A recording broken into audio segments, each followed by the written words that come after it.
자, 우리 마가복음 10장 오늘의 말씀 23절에서 31절까지의 말씀입니다. 한 절씩 교독합시다. 예수께서 둘러보시고 제자들에게 이르시되 재물이 있는 자는 하나님의 나라에 들어가기가 심히 어렵도다 하시니. 제자들은 그 말씀에 놀라는 자 예수께서 다시 대답하여 이르시되 얘들아 하나님의 나라에 들어가기가 얼마나 어려운지 낙타가 바늘기로 나가는 것이 부자가 하나님의 나라에 들어가는 것보다 쉬우니라 하시니.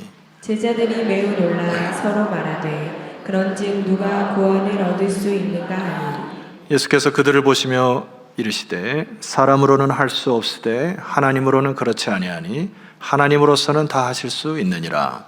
베드로가 여짜와 이르되 보소서 우리가 모든 것을 버리고 주를 따랐나이다. 예수께서 이르시되 내가 진실로 너에게 이르노니 나와 복음을 위하여 집이나 형제나 자매나 어머니나 아버지나 자식이나 전토를 벌인 자는 현세에 있어 집과 형제와 자매와 어머니와 자식과 전토를 100배나 받되 박해를 겸하여 받고 내세 영생을 받지 못할 자가 없느니라. 다 같이요. 그러나 먼저 된 자로서 나중되고 나중된 자로서 먼저 될 자가 많으니라. 아멘.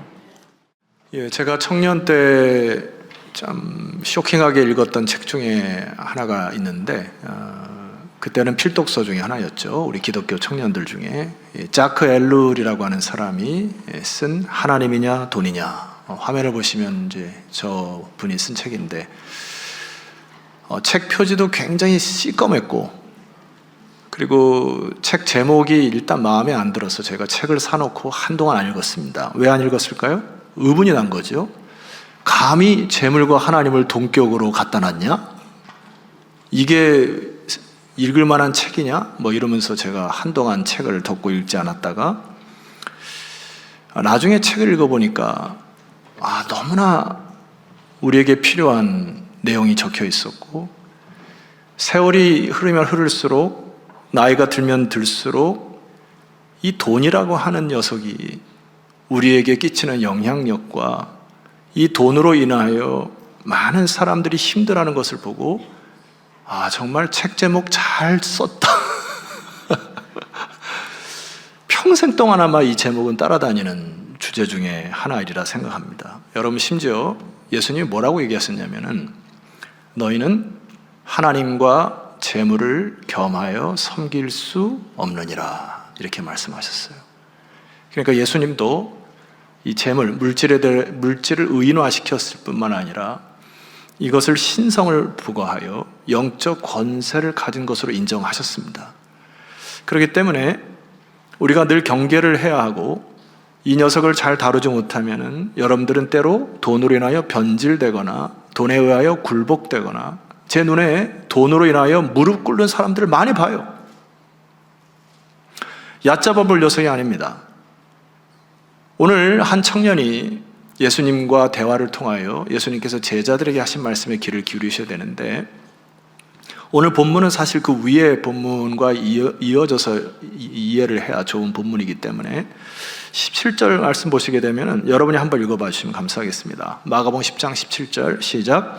예수께서 길에 나가실새 한 사람이 달려와서 꿇어앉아 묻자오되 선한 선생님이여 내가 무엇을 하여야 영생을 얻으리이까. 여기 한 사람이 등장을 하는데 마태나 누가에 보게 되면은 여기 한 사람을 부자 청년이다 이렇게 소개를 하고 다른 사람은 이제 관원이다 이렇게 얘기를 해요. 그러니까 이 청년을 가만히 보면은 젊은데 돈이 많고 높은 지위까지 올라간 아주 건장한 청년임을 알 수 있고 심지어 오늘 17절에 보니까 예수님의 소식을 듣고 달려와서 꿇어 앉아서 묻는 이 구도자의 자세가 되어 있는 한 청년을 보게 됩니다. 그래서 이 청년이 질문하는 것이죠. 선한 선생님이여 어떻게 하면 제가 영생을 얻을 수 있겠습니까? 라고 하니까 예수님이 뭐라고 대답하시냐면 너 율법 잘 알지 않냐? 율법의 정신이 뭐지? 하나님을 사랑하고 이웃을 내 몸처럼 사랑하는 것이 이것이 율법의 완성이니라. 이렇게 하니까 이 청년이 뭐라고 대답하냐면 잘 들어보세요. 20절. 그가 여짜오되 선생님이여 이것은 내가 어려서부터 다 지켰나이다. 이렇게 얘기를 하는 거예요. 그러니까 이 청년의 마음이 뭐죠? 선한 선생님이 내가 양심을 걸고 얘기하는데 하나님을 사랑하고 이웃을 사랑하라고 하는 것 내가 양심 걸고 다 지키려고 노력했습니다. 그런데 이상하게 내 마음속에 갈증을 해결할 수가 없습니다. 내 마음속에 뭔가 끊임없이 갈급한 심령을 채울 수가 없습니다. 이렇게 이상한 심령 갖고 나온 것 같아요. 그럼 어떻게 하면 내가 하나님의 자녀가 될 수 있습니까? 이게 인생의 궁극적인 질문을 한 것이죠.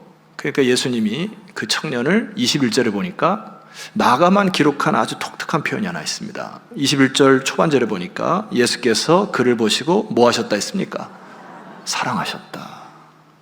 그 청년의 이 자세, 그리고 갈증이 난 것을 해결하려고 하고 자기 앞에 나와 무릎 꿇은 그 청년을 깊이 사랑하셨다. 오늘 우리 인생 가운데 살아갈 때 수많은 갈등의 요소가 있을 수 있습니다. 그때 하나님 앞에 여러분 나오셔서 무릎 꿇는 마음으로 하나님 앞에 기도와 간구하는 여러분 되기를 주님으로 축원합니다. 하나님 그것을 사랑하세요. 자, 그리고 그 다음 말씀을 보시면은 제가 볼 때는 청년의 마음에 비수를 꽂았다는 표현이 맞을 정도로, 왜냐하면 여러 사랑하는 사람에게 뭔가를 정확히 알려주고 싶을 때 애들로 말하지 않잖아요. 여러분 사랑하는 사람 부부랑 싸울 때 그냥 막 돌려가지고 오랫동안 싸웁니까? 아니잖아요. 그 사람이 잘못된 부분이 있으면 그냥 얘기하고 받아들이고 소통하고 대화하고. 주님께서 사랑하는 이 청년에게 정확히 가슴을 찌르세요. 하반절에 보니까 네게 아직도 한 가지 부족한 것이 있으니 가서 네게 있는 것을 다 팔아서 가난한 자들에게 주라. 그리하면 하늘에서 보화가 네게 있으리라. 그리고 와서 나를 따르라 하시니. 여러분 주님이 이 말씀을 한 궁극적인 목적이 뭡니까? 이 청년에게 질문한 게 뭐예요? 너 인생의 참 주인이 누구냐를 질문하는 겁니다. 다른 말로 얘기하면 너 하나님이냐 돈이냐 선택하라는 얘기입니다. 이것을 다시 얘기하면, 자, 너의 인생의 주인이 만약에 하나님이라고 하면은 너의 재물도 하나님 것 아니니? 그러면 너의 재물도 하나님이라고 하면 하나님의 가슴이 간 곳이 소외되고 가난하고 어려운 자들에게 마음이 다 가 있는데, 하나님이 원하시는 게 너의 재물을 팔아서 가난한 자들에게 주고, 너가 지금 쫓아가는 돈이나 명예나 이런 걸 쫓지 말고 하나님이 원하시는 사랑하는 이웃을 향하여 너의 재산을 팔아. 주님께서 궁극적으로 요구하시는 게 뭐예요? 나를 따를 수 없겠니? 이것이거든요. 내가 볼 때 너는 선한 청년이고 착한 청년이고 정직한 청년인 거 다 알겠어. 근데 궁극적으로 너의 인생의 주인이 누구냐를 물어보시는 거죠, 예수님이. 오늘 이 질문은 저와 여러분에게도 동일합니다. 하나님이냐 돈이냐. 내 인생이 무엇을 위해서 살아가는지를 보셔야 해요. 안타깝게도 22절에 보니까 그 사람은 재물이 많은 고로 이 말씀으로 인하여, 그 부분을 읽기가 싫어요. 그 다음을 슬픈 기색을 띠고 근심하며 가버렸습니다. 뭐지요? 나는 돈을 따라가겠습니다. 신앙적으로 볼 때는 새드 스토리입니다. 새드 엔딩이에요. 우리는 이것을 이렇게 바꿔야 됩니다. 우리가 매주 주일마다 말씀을 들을 때 여러분 작은 순종의 결심이 있어야 합니다. 이런 거죠. 그 말씀으로 인하여 기쁨으로 말씀을 받아 작은 순종을 통하여 하나님께 영광 돌리는 반석교 성도들이 되었더라. 이렇게 돼야 되죠. 예수님이 안타까이 이 사건으로 우리를 교훈하시는 내용을 보셔야 합니다. 자, 23절에 이 청년을 중심으로 제자들에게 말씀을 하세요. 여러분이 말씀을 신비에 새기셔야 되는데 제가 읽어볼게요. 예수께서 둘러보시고 제자들에게 이르셨습니다. 그리고 말씀하셨어요. 재물이 있는 자는 하나님의 나라에 들어가기가 심히 어렵도다 하시니 제자들이 24절 뭐 했습니까? 반응이 놀랐어요. 왜 놀랐을까요? 이때 당시 유대인들은 부자라고 하는, 재물이 많다라고 하는 것은 저 사람이 참 선한 영향력을 끼치고 하나님의 축복을 받다는 개념이 있습니다. 그러니까 이 청년은 그 소위 교회 오빠 중에도 킹카였단 말이에요.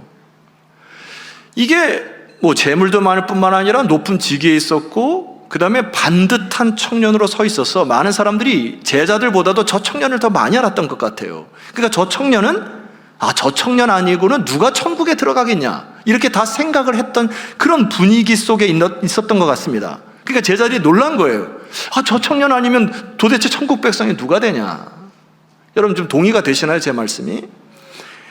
그래서 그들을 향해서 주님이 다시 쐐기를 박으세요. 이렇게 얘기하십니다. 24절 하반절에 보니까 예수께서 다시 대답하여 이르시되 얘들아 잘 들으셔야 합니다. 성도 여러분, 하나님의 나라에 들어가기가 얼마나 어려운지 알려줄게 하고 예를 드시거든요. 이 예 유명한 예죠. 25절을 여러분 읽겠습니다. 시작. 바늘기로 나가는 것이 부자가 하나님의 나라에 들어가는 것보다 쉬우니라 하시니. 무슨 말씀이죠? 어렵다는 얘기예요. 그림을 보여주면 이 주님의 말씀을 두 가지로 정확히 표현할 수 있습니다. 첫 번째, 낙타가 바늘기로 들어가는 것은 뭐예요? 불가능한 것입니다.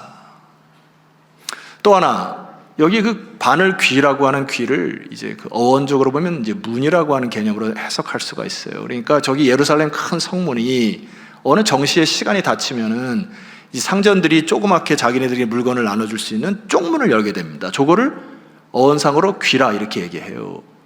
근데 저 낙타가 잔뜩 뭔가를 싣고 저 쪽문으로 들어가기가 어렵습니다. 그러니까 이 세상에 살 때에 뭐 부와 권력과 명예를 잔뜩 지고는 하나님 나라에 들어가기가 어렵다. 주님께서 그것은 불가능하다. 자, 오해하시면 안 될 것은 주님께서 말씀하는 것은 물질이 많다고 해서 그것이 악하다고 하시는 것이 아니에요. 그렇다고 성경은 너희들이 가난하게 살아야 된다고 얘기하지도 않습니다. 문제는 뭐죠? 주님이 이것은 너 부자가 되면 안 된다 이 말씀일까요? 그거 아니죠. 성경에 보면은 많은 부호들이 하나님의 백성이 된 경우도 많아요. 여러분 제가 오늘 여러분에게 이 한마디 하면 굉장히 좋아할걸요? 부자 되세요. 이거 봐 그냥 뭐 웃잖아 웃어. 이게 뭐 나쁜 게 아니라고. 돈 많이 버는 게. 옆 사람에게 한번 부자 돼서 해보세요. 기분 나쁠 사람 없을걸? 한번 해보세요. 부자 되세요. 그냥 자연스럽게 입꼬리가 올라가 이상하게. 이게 돈이 주는 힘이란 말이에요. 근데 주님께서 이 청년에게 하는 메시지가 뭐예요? 너가 이 세상에 살아갈 때 하나님을 섬기냐 돈을 섬기냐라고 하는 문제를 짚는 거지 않습니까? 너의 인생 속에서 진정의 주인이 누구냐라는 거잖아요. 그 주인의 뜻에 따라 살다가 하나님 나라의 문턱에 어떻게 들어가겠냐는 거죠. 세상의 욕심에 따라 살 때. 이게 주님께서 하시는 말씀이잖아요. 그래서 주님이 이것을 어떻게 비교하시냐면은 앞뒤로 마가가 이제 말씀을 배열할 때 어린아이와 재물과의 비교를 합니다. 그 말씀 한번 보여드릴게요. 좀 더 올라가면은 마가복음 10장 15절 말씀 보세요. 내가 진실로 너에게 이르노니 누구든지 하나님의 나라를 어린아이와 같이 다 같이요 받들지 않은 자는 결단코 그것에 들어가지 못하리라 하셨어요. 여러분 이게 무서운 말씀이죠. 여기 받들다는 말이 뭐라 말씀드렸죠? 지난번에 이건 헬라어의 데코마이라는 뜻으로서 receive, 영접하다. 그러니까 어린아이와 같이 하나님 나라를 받아들이지 아니하면은 너희들은 결단코 천국에 갈 수 없다. 주님의 말씀이시죠. 근데 이거를 메시지 성경을 풀어서 설명한 이것입니다. 너희가 하나님 나라를 아이처럼 여기 플러스한 단어가 보이시죠? 단순하게 받아들이지 아니하면 절대로 그 나라에 들어갈 수 없다. 하나님 나라에 들어가는 사람들의 특징은 단순성에 있다. 어린아이 같은 의존성에 있다. 어린아이 같이 신뢰하는, 지난주에는 어린아이의 부정적인 말씀을 드렸지만은 하나님의 나라는 어린아이 같이 단순하고 의존하고 신뢰하는 자들의 것이니라. 주님께서 말씀하신 거예요. 여러분 의존성이 뭡니까? 신뢰한다는 게 뭐예요? 제가 세 자녀를 키우면서 많은 경험을 합니다. 오늘 제가 하는 말 중에 누구일까 생각하지도 마세요. 제가 한 아이가 성장할 때 밖에서 열심히 일을 하면 남자들이 집에 오면 땀이 나잖아요. 그래서 샤워하기 전에 이렇게 팔베개를 하고 응접실에서 누웠습니다. 그랬더니 한 아이가 쪼르르 와가지고 제품이 안겼단 말이에요. 그러니까 얘가 이제 하는 말이 아빠 냄새나 그러는 거예요. 뭔 냄새? 그랬더니 하여튼 그 냄새 있잖아요. 쾌쾌한 냄새. 그래서 내가 뭐라고 얘기했냐면 이것은 아빠의 향기니라.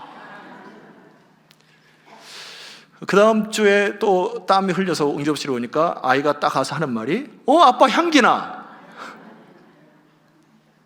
내가 교육을 잘했는지 안 했는지를 모르겠지만은 어쨌든 아이가 아빠가 밖에서 냄새나는 옷으로 왔던 것을 야 이거는 아빠가 열심히 수고한 향기야, 신뢰하는 거죠. 아이는.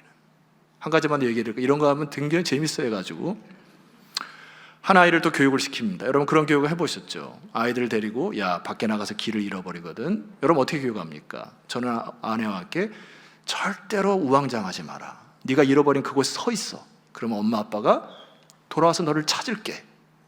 그래서 한번 실험을 했습니다. 하나의 손을 잡고 시장통에서 아이를 놓고 저 멀리서 그 아이를 지켜봅니다. 제 기억상으로 한 30분 지났던 것 같아요. 아이가 처음에는 두리번 거리더니 계속 그 자리에 서 있습니다. 누구를 신뢰한 거죠? 부모예요. 이게 어린아이예요. 청소년이 돼보십시오. 복잡합니다. 생각도 복잡하고 삶도 복잡하고. 어른이 돼보세요. 대책이 안 서요. 하나님의 나라가 어린아이 같다는 뜻이 무슨 말씀입니까? 하나님께서 주님께서 말씀하실 때 아멘 하고 의존하고 신뢰하며 나가는 그 자들이, 단순한 자들이 하나님 나라에 들어갈 자격이 있느니라. 이거는 주인의 싸움이란 얘기예요. 마태는 이것을 이렇게 표현합니다. 이르시되 진실로 너희에게 이르노니 너희가 돌이켜. 어디에서 돌이키라는 거죠? 세상의 욕망이나 세상의 야망이나 세상의 권력에 취하여 살아가는 그 삶에서 살아가면 너의 주인은 그냥 세상의 욕망과 야망과 물질이기 때문에 그렇게 살다가 죽지만은 주님께서 뭐라 말씀하시는 것입니까? 너희들이 돌이켜 너희들이 참된 인생의 주인이신지 누군지를 분별하여 선택하며 살아라. 그러지 아니하면 천국에 들어갈 수 없다. 제 말이 아닙니다. 이거는 제가 최근에 우리 구역장님들에게 구역장 특강을 준비하면서 팀 켈러 목사님이 쓰신 복음과 삶이라는 책을 묵상하고 발췌를 해서 이제 엑기스만 제가 전하고 있는데, 그 중에 이제 우상이라고 하는 거를 이 알프레드 애들러라는 사람이 이렇게 정의를 합니다. 보시면은 첫 번째 질문이 이거예요. 한번 읽어볼까요? 시작. 당신은 무엇을 위해 살고 싶습니까? 예, 그냥 너무나 단순한 질문인데 이것을 역질문을 하게 되면 우상이 정확히 드러나요. 역질문입니다. 시작.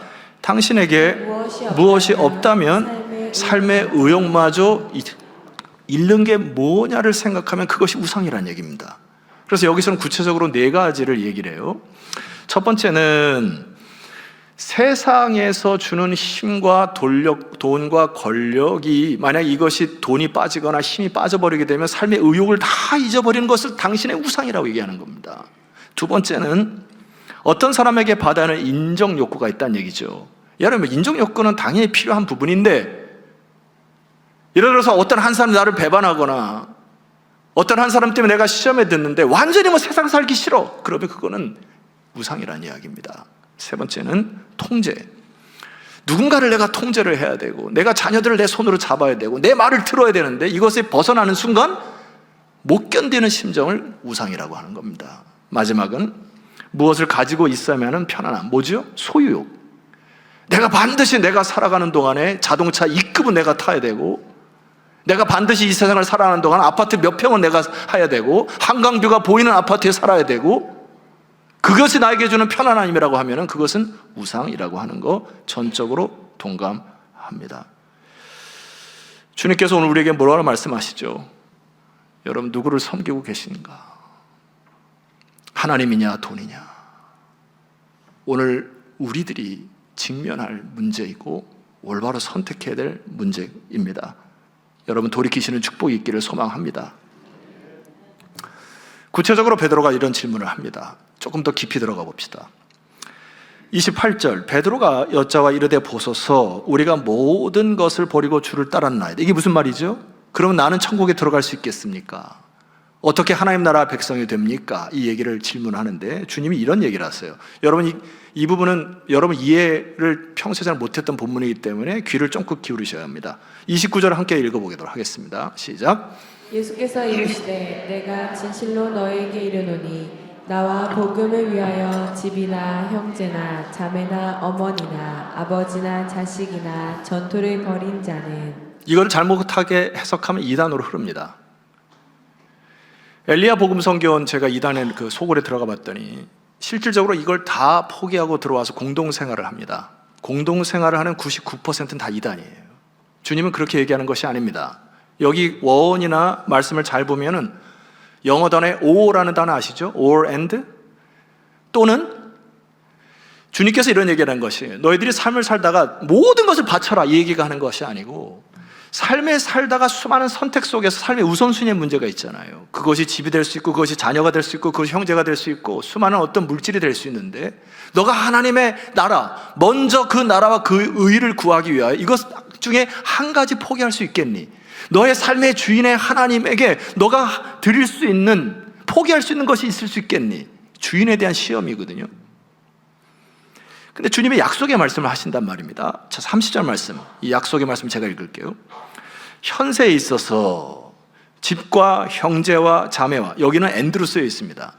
어머니와 자식과 전토를 100배나 받고 그리고 박해를 겸하여 받고 그리고 내세 영생을 받지 못할 자가 없느니라. 너가 이 세상에서 하나님을 주인으로 섬기는 순간 내가 엔드의 축복을 허락하겠다 이거거든요.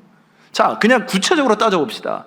여기 100배라고 하는 단어는 내가 예를 들어서 뭐 헌금을 얼마인데 하나님께 100배를 주실 것이다 이런 그런 수개념이 아니죠. 이건 상징수입니다. 씨를 뿌려서 많이 거뒀다고 할 때 우리는 상징으로 30배, 60배 다 같이 100배를 거뒀다 합니다. 그러니까 하나님께서 내가 이것을 드렸는데 하나님이 현세 동안 살아가는 축복도 허락하신다. 이게 주님의 약속이에요. 저는 이것을 많이 봅니다. 제가 아는 지인이 개 사료를 파시는 분인데요. 기업을 하시는데 개 액세서리 IMF가 터질 때 이분이 사실 전 나라가 힘들었죠. 근데 이분이 내가 중심을 알아요. 이분은 이익이 생기거나 플러스가 생기거나 보너스가 생기면 하나님의 나라를 위해서 쓰는 분은 압니다. 이분이 그 IMF를 어떻게 견뎠냐면은 자기가 상상하지 못할 정도로 하나님께서 우리나라 군 있죠, 군대로 통로를 뚫어주셔가지고 IMF 전보다 더 많은 수익을 거뒀다고 하는 간증을 제가 듣습니다. 그래서 그 유익금을 가지고 하나님의 선한 일에 많이 쓴 분을 제가 알아요. 이 세상에 하나님을 주인으로 섬기는 사람들 속에서 하나님의 뜻대로 순종할 때에 이 축복을 우리 반석교회 성도님도 누리기를 소망합니다. 예, 엔드라고 얘기했죠. 그러나 박해도 받을 것이다. 마가복음에 쓰여지는 이 당시에 예수 그리스도를 믿는 사람들이 많은 고난과 박해를 받았습니다. 왜 받았을까요? 진짜이기 때문에, 하나님을 제대로 믿기 때문에 고난이 있고 어려움이 있고 핍박이 있고 삶의 괴로움이 있는 것입니다. 없으세요? 있어요? 따라합시다. 정상. 그것이 정상입니다. 옆 사람에게 선포하세요. 정상. 정상이라니까. 믿는 믿음은 주님 말했잖아요. 엔드, 박해도 반드시 따를 것인데 하나 더 있죠. 영생의 축복을 받겠다 주님이 약속하셨어요. 그러니까 진정한 축복은 우리가 이 세상에 누리는 축복이 다가 아니란 이야기입니다. 예를 하나 들어봅시다. 믿음의 조상 아브라함 아시죠? 아브라함은 메소포타미아, 그때의 최고의 문명에서 그 아버지 데라가 살았습니다. 그러니까 부호였단 말이에요. 큰 부를 누리다가 하나님의 아브라함에게 나타나서 뭐라고 했어요? 너는 본토 친척 아비 집을 떠나라 하셨어요. 그래서 떠나고 가가지고요, 아브라함이 마지막 죽을 때는 여러분 아시나요? 그의 전 재산은 막벨라 굴 하나 몇 평 되지 않냐는 그 평을 산 것밖에 없어요. 그리고 그걸 후손에게 물려주고 죽습니다. 여러분, 우리가 이렇게 평가합니까? 아브라함을 참 못 살았다, 그렇게 평가하는 사람 아무도 없어요. 아브라함은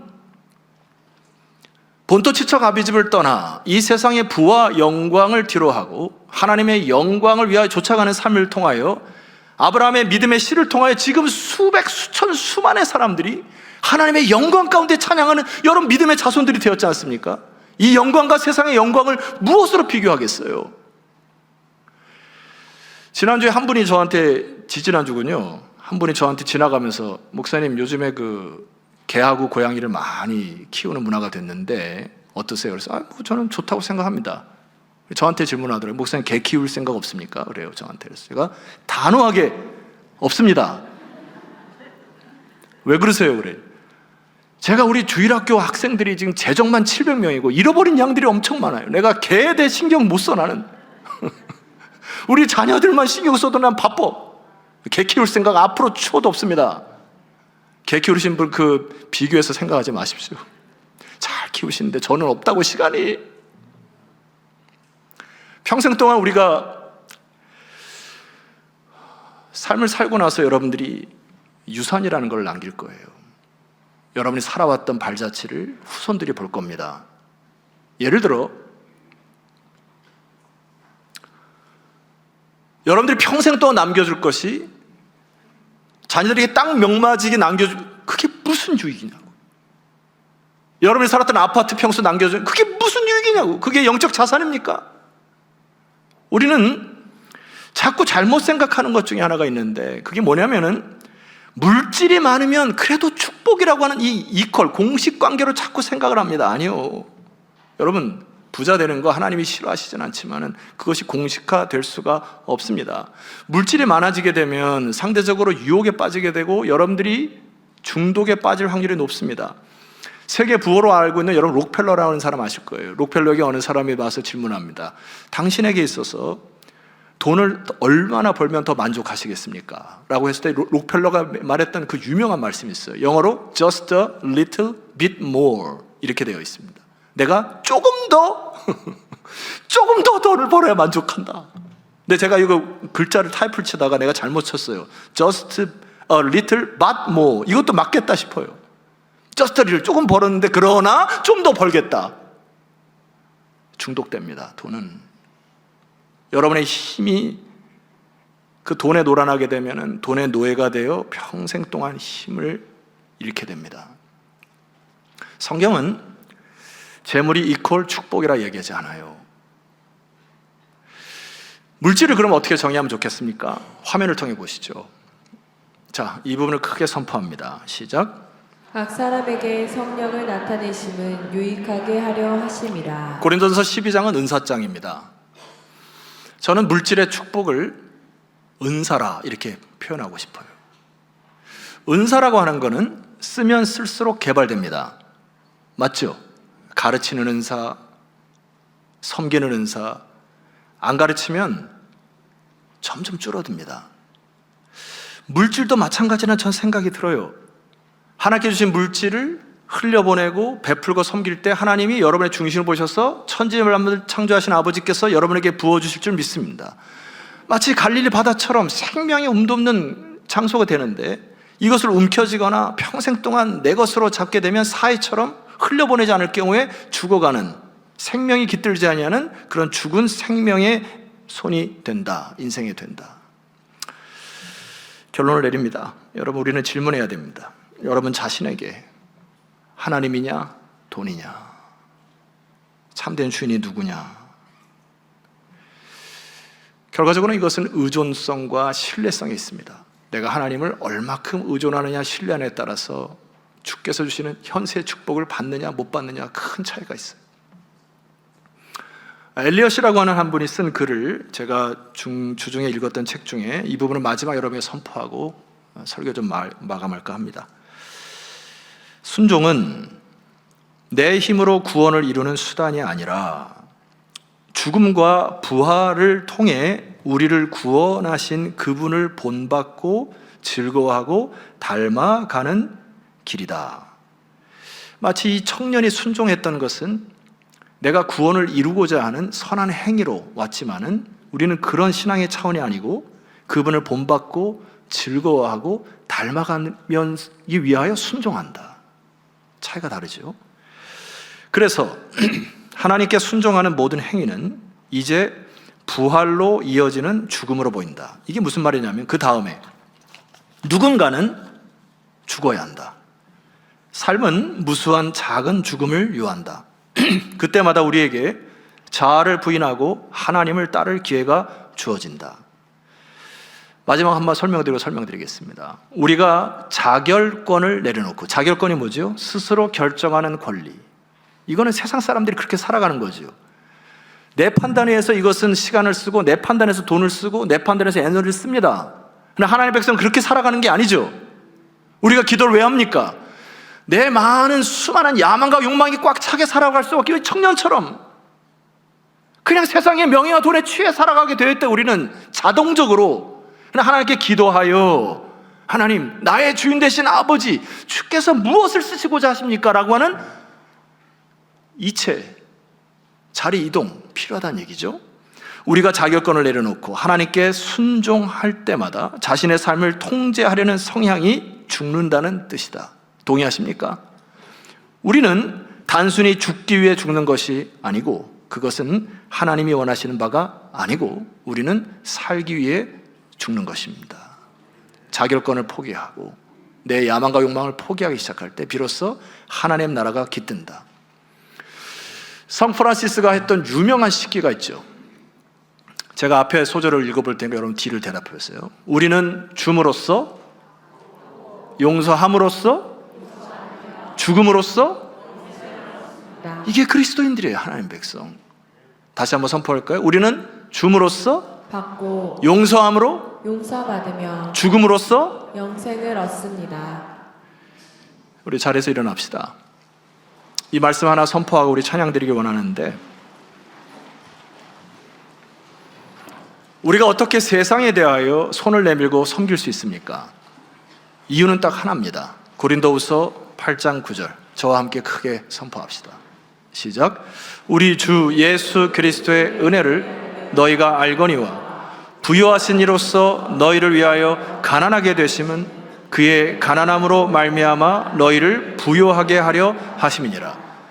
질문 하나 할게요. 세상에서 가장 돈이 많고 성공했고 탑에 있는 한 청년이 누구였을까요? 예수님이었습니다. 예수님은 이 땅에 청년으로 살다가 33살에 목숨을 잃으셨잖아요. 하나님의 아들로 가장 부호하시고 가장 돈이 많고 말만 하면 돌이 떡덩이가 가실 수 있는 이 세상의 가장 부한 청년이 예수 그리스도였습니다. 그런데 우리를 부요하기 위하여 그가 가난하게 되셨고, 아멘이십니까? 우리를 살리시기 위하여 십자가에 죽으셨어요. 우리는 그런 믿음의 후예들입니다. 세상의 부와 명예를 줬다가 하나님 나라에 못 들어갑니다. 선택하셔야 돼요. 결단하셔야 돼요. 잠시 기도합시다. 오늘 우리에게 중요한 선택의 기로에 서 있습니다. 하나님이냐 돈이냐. 한 청년은 슬픈 기색을 띠고 근심하며 하나님 품을 떠납니다. 우매한 인생이지요. 영원하지 못할 이 세상에 마음 두거나 여러분이 마음 사로잡았던 물질의 정욕에서 돌이키시기를 주의 이름으로 축원합니다. 아버지의 자녀로 작은 삶의 한 절이라도 주님 닮다가 주 앞에 서는 축복의 인생 되기를 부탁드립니다. 이 시간 합심하여 아버지 앞에 잠시 기도하며 나아갑니다. 기도합시다.